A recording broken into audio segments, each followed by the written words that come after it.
It's so good to see all of you back. This week, I want to focus on fear patterns and fear programs. But we're going to go over a little review of what we talked about last week. We're also going to concentrate on the throat. So I think I'm a perfect example today of how the throat is a physical symptom of resistance to something inside that wants to release. Okay? And actually the neck is the avenue of expression, and your jaw, your cranium, shoulders, heart, lungs are all involved in your expression of life and how open you are to life and how free you feel about bringing your true self out into the open. Okay? So that's why we have to go down the rabbit hole like Alice in Wonderland. I talked about it last week, and I said that there's a part of our brain that is especially wired for those kind of journeys, adventures, dream time, and our society doesn't really support that for us. They say, we have to be in reality. Well, that's also a reality. Reality is given to us to experience, to heal, to understand something in some way. And there isn't just one reality. So our logic brain handles a certain reality, and with it encompasses certain brain waves. And brain waves are frequencies that keep us within a window of limitations so we could focus on that specific reality. Do you see what I'm getting at? And the intuitive is wired for an expanded, we call it expanded because time and space seem to slow down and open up. And we could be spending a lifetime in another world where it took 5 minutes in our world that we're used to. That's the expanded form. And there's fields. And a certain person, a scientist, called it morphogenetic fields that support our existence in that reality and bring us information and connect us so that someone in another lifetime or another part of the country or another part of the world can be connected to us in this specific field. They tie things together. Okay, now I have a sheet as a recap. Just give me a minute.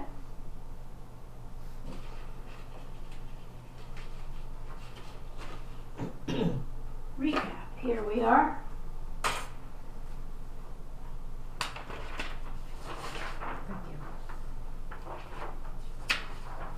Okay, I'll give that to you. Or you might as well have it. Thank you.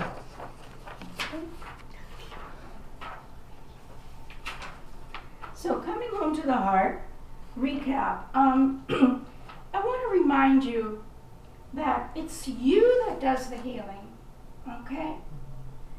And you are using an energy system that isn't always included in the medical model, okay? When people start to talk about life force and the inner healer, that's when we're starting to bridge into the energy anatomy. And Carolyn Meese has a wonderful book, The Spirit of Anatomy, and a lot of books talk about the chakra system, the channels. Then there's alternative medicines that go into the mind and memories and past lives. And they're all using this part of our system, right? And the Chinese, especially with acupuncture, are using meridians, which is part of our energy system. So it's you that's doing the healing, using an intuitive section of the brain that can access a porthole or a gateway. When you're doing a body map, and this is how I started getting information, I put a 3-dimensional piece of paper with a form in front of me, and I asked to understand disease. I wanted to know how I could see it in a different way than a medical way. I wanted to see the energy relationship to disease. And I was told to put a circle around this body, and I was told that this is your wholeness. And when a part of you is missing, disease starts. When a part of you is disconnected from you. In other words, the concept of health always involves wholeness. Wholeness within the body, wholeness within a family, wholeness within a community, within a society, within a relationship, on a global level. When something is ignored, abused, forgotten, cut away, there's a breakdown in the entire system. That's when disease starts. And it can start simply on a microcosmic level when there's a breakdown in your cells. And what causes a breakdown in your cells? Let's go around. Give me a break with my throat. Anybody have an idea? It's easy, you know? Why is it that your cells are supposed to function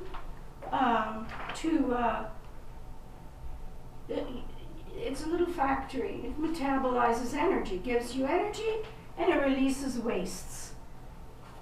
It makes sure that it has a purpose. It could be a lung cell, has to make sure that it's working for the whole of the lung, and it has freedom in its cell wall to accept information from the brain on instructions. It has to take in certain hormones that tell it what to do, and it has to take in certain vitamins and food.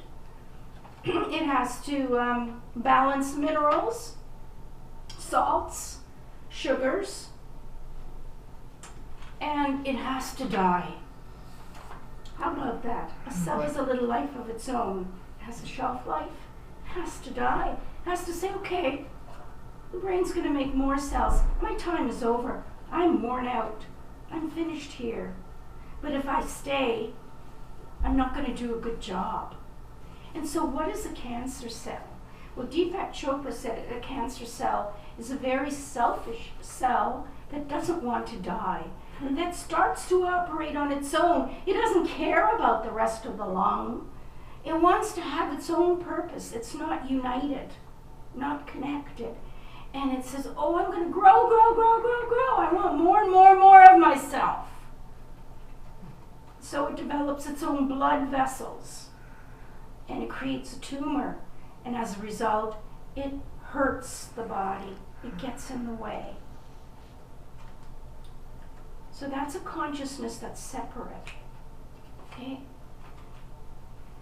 We can get further and further into this. I do want to touch upon two things, the nervous system and the endocrine system. And when we talk about energy, there's people that say, well, let's just clear with energy. But I believe that to understand the relationship between our physical and our energy body, we need to know a little bit about anatomy. Not that you have to go to medical school. It's available to all of us. So let's talk about healing energy, okay, and vibrations, because this is what we're here to learn about, right? How we can help ourselves, right, using what's available. The planet has given us trees, minerals, gems, flowers, everything that grows here, even animals that come to us are messengers of healing for us. They have frequencies that can vibrate with us and give us information. And as we go further, we have cosmic energy, which some people call the divine, God, whatever you want to call it, divine intelligence, that opens our knowingness to information that we normally wouldn't get with the mental level. We have the earth energy, divine energy. That's where we get into the tree of knowledge. That's the symbol. The channel that we are a channel. Our branches reach up and our roots reach down. So,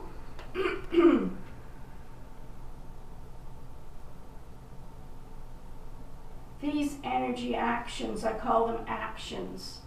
Why do I call them actions? Because I don't want to say they cure anything. Because if we look at cure, the word cure, it means to fix, right? And we are making our healer work, our healing body work. And we're very patient because a part of us is like a child. There's a lot of fear in coming back. It was separate, right? So when we're taking back a part of ourselves we suppressed, there's a lot of fear. And so I say patience and surrender is very important. And it's hard. I know myself. I want to get through it fast. Mm-hmm. So these are all the things that we talked about. An energy action can clear a disease configuration, and we feel it by layers and layers and layers are going as like we're shaving off a big mass, right? And then we're noticing that those are protective layers that we have put there so we don't have to go back to that part of ourselves that we had to disconnect from.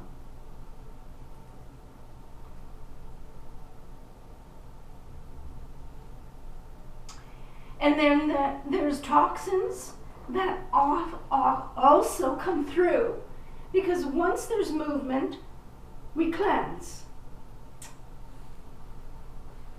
And I was talking about homeopathics is like a flashlight that helps our brain see the poisons within. So we use arsenicum.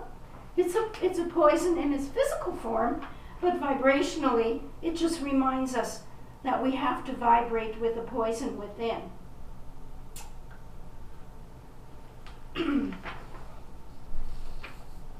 Now, let's talk about the hand. I was shown to use the hand. Now, some people use a pendulum. I kept losing my pendulums. I'm not good with things. And it was also because I had something that wasn't easy to lose. My hand's attached to me, right? Mm-hmm. And so it had a brain of its own. It pointed to things. It led me to things. And so it became a part of the vibrational intelligence of healing. And it will listen to the part of the body that needs to wake up and come back and heal. And it will bring you the vibrations you need. You may need it for a second. You may need it for a minute. You may need it for 10 minutes. See how long that vibration is in your hand and what it's doing. It'll die down. It'll tell you when it's finished. And as soon as you put it away and wait, something else will come up. Now, you may also go to books of information. Pages of information will also resonate with you.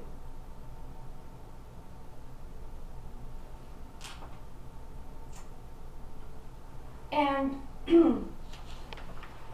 the other day I was working with someone, and I had an email about someone I knew who had been given antibiotics, excess antibiotics, and it ended up going to a part of her that created an autoimmune disease. It started to attack the nervous system.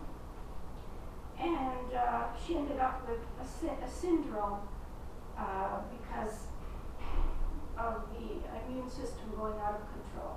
I had this email on my desk, and I was working with a client who had diabetes, and the sheet resonated with him. I could feel the energy matching. Talk about matching frequencies or resonating. Resonance means a match, right? You go to a party and you say, you really resonate with me, you know? I like you. We're both happy. And I go to another day I go to a party and I'm feeling really down. And there's a person that's really down. And I say, let's have a drink and cry over our life. Cry over our husbands. And we're resonating. We need that match. And what they're doing is they're turning up the volume. They're amplifying for you. And then you come out of the party and say, I feel so much better. I opened up to something that I needed help with, right? So people can be resonating with you. And then you think, how did you find your husband? I mean, at that time, there was a part of you that resonated with a part of him. And Donald Epstein had a saying, we don't connect with our hearts, we connect with our parts. Our disconnected hearts. Right? Oh, wow. Yes. Is it because we're vibrating at the same? Yes. The waves are matching, right? And matching waves like to come together. So you attract? You attract. That's a law of attraction. Yeah. And Amy, you've done some work with the law of attraction. I was just saying, when we meet our significant other, we don't attract with our hearts, we attract with our parts. Our pattern. Our patterns. We're resonating something. And you might change. Yeah. And like 5 years later, you're not resonating anymore. And you're saying, what happened to my marriage? You know, I'm not in love anymore. It's just that you're not resonating with that part anymore. Right? But eventually, if both are connected to the heart, and that's why I say if we come home to the heart often brings a healing space that transforms a pattern very quickly and moves it further. And we can entrain the heart if we learn how and develop it. Yeah. Oh, question. Yes, go ahead. What happens when, like, your family and your friends, you start vibrating at a higher frequency than them, and you're totally disconnected from them? You're like aliens among them. Like, how do you handle that? Like how do you? I mean, what is it that I want to ask? Like, how do you communicate with them? Like, things that they say doesn't resonate with you anymore. Things that they do, it's different from what you want to do. So you're vibrating at a different frequency. It's higher than them, and you don't want to come back down here. Good point. So how do you handle that? That's called conflict polarity. Okay. Yeah. And you're not accepting them because you're higher than them. Higher is better, lower is not. They're you feel like they're not where you are. How can I communicate with them? Yeah. So what you have to do is find the heart center. Okay, thank you. The heart center unifies differences because we all resonate at different, like our waves can be different, and that can create a wall, right? And if we get past our differences, we find that there is a deeper level where we are all spirits living in physical bodies. To use a cliche, we all have bundles of patterns and fears. Now, if that person is abusive, I wouldn't say work it out, like you have to protect yourself from abuse. But if it's simply a matter of, they're just not sharing the same frequency, the heart is the great unifier. And when it gives you a chance to unify, it helps to go to your different eye, the eye that sees differently. And you may see past their anger, past their frustration and rudeness into the child who's saying, what if she rejects me? What if I'm not liked? Simple things that the child's concerned about. I'm scared. I don't know if I have all the answers. I don't know if I'm looking right, if I'm strong enough. I'm afraid they're going to see something in me. Okay?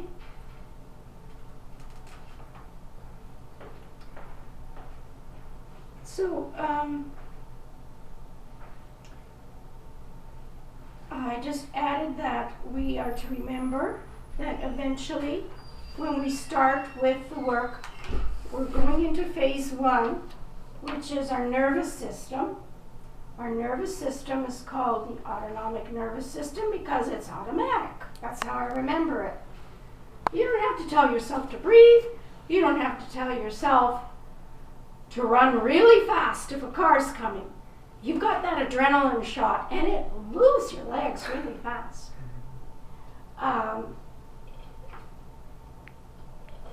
It's comprised of 2 parts. The sympathetic part is the fight flight, and it works through your reptilian brain. It's survival. It's got all the enzymes and messages and chemicals that bring up your heartbeat, that tighten your muscles, that relate to stress. And the parasympathetic, which is the one that balances your body, that releases excess sugar, that brings down the agitation, that calms, that starts your peristalsis, which is the muscles that move your intestines, that move your bowels, that release the urine. It's all important functions that you may not be paying attention to because you're too busy surviving. You're too busy being stressed. And so constipation, sleeplessness, anxiety, restlessness, heart conditions, neck pain, muscle pain, chronic fatigue, they're all from an overactive sympathetic nervous system. So the first step in any body-mind therapy should be simply to relax the brain waves and get to that. And if you can do that much in the beginning, that's a big step. And so that's what certain vibrations will do. Now, evolution. We want to go further. It's not enough just to be balanced physically. We want to explore. We want to take the journey that I was talking about. So when you get to that point of more balanced, we start to look inside and connect inside. And there's an intimacy with ourselves. I love, once I went to a lecture by Donald Epstein, and he wrote, "In to me see." And that's the intimacy we want with ourselves. That's what we're doing. So it can be mental, emotional, it can be physical. We might want to look at our lung, our heart, our stomach. That's okay. It doesn't always have to be psychological, but it can be. But you're still connecting. Your body's physical has a consciousness. And that liver is saying, my job was to filter, and I'm overloaded. And that is a form of intimacy with your liver. That's okay, and it's really amazing when you do that. You're taking the power to connect. So we see and we teach our mind to be brave and go into our body. Now that's a challenge. The first step is being in our body and being grounded. because the mind has not learned to get past all of these energies coming up. It's learned to suppress. It's learned to disconnect in order to survive. I don't want to feel this. I don't want to think about this. This upsets me. I'm just going to pretend it's not there. That's the ostrich. I'm great at being an ostrich. I've got bills piling up. I've got financial problems. Oh well, let's go to Starbucks and have a coffee. Those bills are in the drawer. Mm-hmm. Our feelings are in the drawer. What courage does it take? It takes courage, and I commend all of you for doing this work with me, to open up that drawer and empower yourself with looking into the body. And that's why the heart center is the first important gateway or porthole. It's an anchor. It's an anchor because the fear will come up. And fear has a consciousness with many programs. Ignore, fight, hurt somebody, distract yourself, develop an addiction. Fear has a lot of programs. And perhaps at the end of today's session or at the beginning of next session, we'll do a list. So, where was I? Yes. Fear. The anchor of the heart. The heart, not just the organ, but there's been given to us a resonance of peace and love. And it's actually a sensation. And people who meditate, they feel that. Okay? But it doesn't always only come through meditation. It can come through an experience, a thought, thinking about someone you love, going for a walk in the woods, seeing a picture of a mother holding a baby. We all have a space of that resonance. No matter how hard our life was, there's always a reference to that heart center. In utero, there was a time when we were 4 weeks old and we heard our mother's heartbeat and remembered our spirit. And that memory is still there. Nothing is ever lost in our field. We can access anything in our field. And so we go to that center and we help our mind ground ourselves into our body, and that's the first step. The next step is our solar plexus, we'll be doing later, which is our courage, our center of courage and confidence.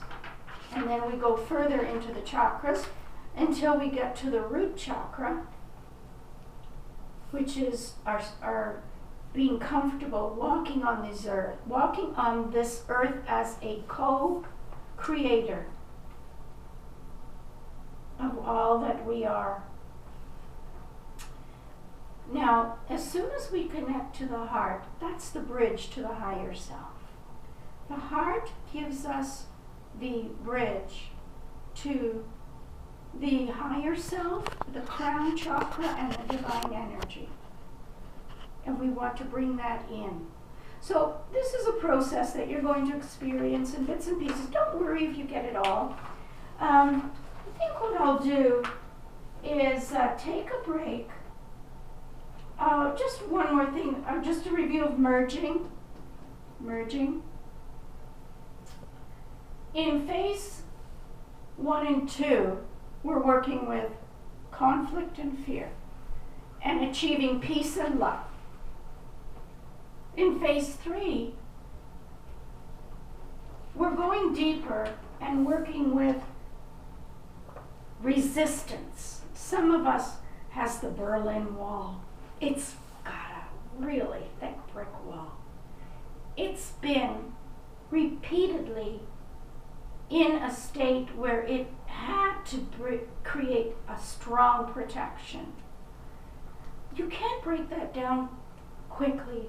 You need patience And you need to use a few techniques we'll be talking about. We'll be talking about hands-on work and working with the craniosacral system, working with the bones and the rhythm of and opening the spine and using some of our energy on from our hands and opening up the pathway a little more. Then when we get into phase 4, which is the last phase, we are able to go fully into that part of ourselves that we had put a wall up. Whether it's a lung that had tuberculosis or pneumonia, whether it was a tumor, a cyst in the ovary, or whether it was our little child that was a part of our little child that was in fear and couldn't be truthfully who he or she was. So we get past the wall, getting past the fear, and merging is going right in to that pool and letting it wash you, and getting all that feeling. Why isn't it hurting you when you go to that place at that point? Because we've developed a more detached observer. You hear a lot about that, being detached. And you'll notice the difference. Because in the beginning, when you try to connect, it's all that your muscles will jump. You'll have symptoms. Your head will tighten. It'll let you know that you're not ready. You want peace and love. So, what do people do? They force it. And when they force it, they get sicker and sicker. They go to a doctor and say, I keep getting headaches. Well, okay. And the doctor does what the doctor has to do, right? Give you a lobotomy. No, just kidding. Okay, so when you're ready to merge, you are fully into that place of intuitive space, free to journey and take in the information. And that world that you're going into may offer things you never even thought of, because that's your intuitive world. So along might come this image of a medicine man, or the image of a great-grandfather, an ancestor, or an image of an herb or a plant, and you're going to experience a healing process.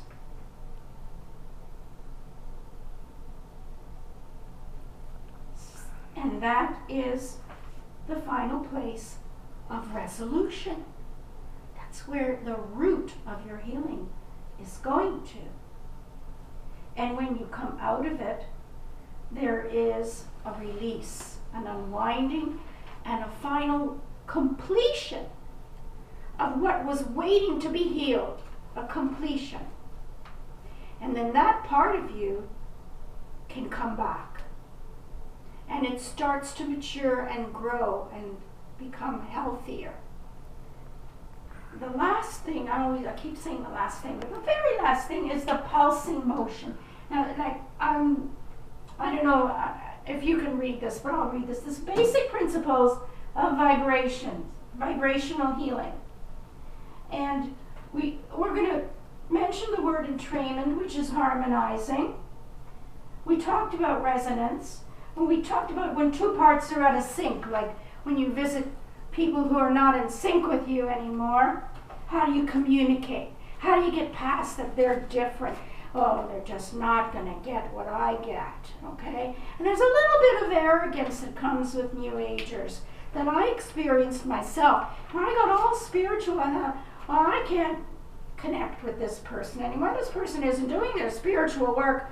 I'm not going to bother with this person, but that goes against spiritual work. It's just that they're not working it through, and that's okay. That's okay. Yes? Can I just say something on that topic? Yes. I was exactly the same until I realized that I need to release judgment. Good point. And Point. for me, like my experiences, especially at work, I'll be in a meeting and they're talking nonsense and garbage to me. I'm sitting and I just tuned out and I go into a different world. Or I would start judging them and says, "You're an idiot." That is stupid. Until I realized that that is so bad and I shouldn't do that. So now I'm in the same meeting and they're saying the same things and I have absolutely no judgment. I just sit and listen. And it's so peaceful. I feel so much better. I'm happy, I'm joyful because I have no judgment. So that is just such an important thing, an amazing thing. Absolutely. To release judgment. Yes. Especially when you're not vibrating at the same frequency and you're not at the same level. If you have judgment, as you're saying, then it just makes things, the ego comes in. Absolutely. That's what, And may I tie to that just a little bit? I'm a person that has grown up as a happy child. Mm-hmm. I mean, I swung on the swings, in my backyard, singing songs, making up songs. You know, I sang my whole life and was always happy. And throughout life, family and friends and just strangers, "Oh, you're too happy, you're this, you're that." And so I was criticized for being so happy. As I've grown more into myself, I know this is me and this is the joy I bring to the world. And thanks to Grettal, she always greets me at the door with, "I'm so glad to see you." Because I've grown up with a life where people have said they can't handle it. When you are positive, you will, is this true, will attract or at least notice all the negative in the world. And like you said, the first thing you want to do is judge. Oh, you're negative. But I think what I hear you saying is we need to just be aware that this is who we are, and that discernment allows us for them to be negative without it bringing us down too. Because we could live this roller coaster of I'm happy when I'm with person A, but boy, I can't wait to get away from person B. Exactly. And I understand that. Yes, Is that exactly. the right track? So what you're saying is I had to release judgment in terms of happy and sad, positive and negative too. In order to live because there's nothing wrong with me being who I am. Exactly. And pardon me, but to heck with the world. I had to say that in order to come back to being me without it being wrong. Exactly. And it's the same thing I experience at so I work. guess judging myself. Exactly. Like people think that I don't know who they think I am, but they think that I never get upset and I'm so calm and I'm so positive. And maybe even pulled away from things a bit. Yes. Right? Exactly. And when you're not, you're right there. Exactly. And if I should say, like, if someone is rude and I have no tolerance for rudeness and I tell them, "You are rude and you're being rude," they're like, "Oh my God, she said you were rude." And it's like, if she got upset, that means something really bad happened. Well, then they're judging too. Exactly, but it's such an amazing experience to release judgment. So is that what pulls us away from coming to our heart? Is all these other... Exactly. Okay. Judgment is an important part of our inner brain. Our mind judges parts inside our body. It judges frequencies. It'll say, "I don't like that frequency because that frequency is connected to an ankle sprain or a broken wrist," right? And so your nervous system will judge that as traumatized, not functioning, and it'll disconnect. Now, it disconnects originally to protect you. It's short term, because if you were in the woods with a broken leg, you'd want to be able to drag yourself out for help.